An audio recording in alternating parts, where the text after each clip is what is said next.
най-честите грешки, които допускаме, и от друга страна, къде са най-честите грешки, които мъжете пък допускат. Грешката е една и съща. Когато тръгваме на среща, обикновено ние изкарваме целият фокус от нас и влагаме енергията си в това да се харесаме на човека, с който ще излезем. Да се покажем в най-добрата ни светлина. Точно А така не е ли изкуствено? И до кога Не е можем да сме в тази светлина? Абсолютно всеки се опитва да се представи в най-добрата светлина на първа среща и това е нормално. Но всъщност ние забравяме да наблюдаваме и другата страна, дали ни харесва, дали е подходящ за нас и обратното. Когато нещата не се получат, да кажем, човека не се обади, връщаме фокуса на негативно.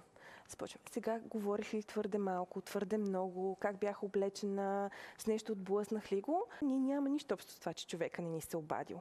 Да кажем, обадил му се бившата приятелка, с която се разделили наскоро, все още не е превъзмогната раздялата и казва да пробват отново и той решава да даде шанс на тази връзка. Или възниква семейен проблем, нещо, за което трябва да отсъства от града. Но човек не се обажда след първа среща да каже, няма да се виждаме следващите 2 месеца.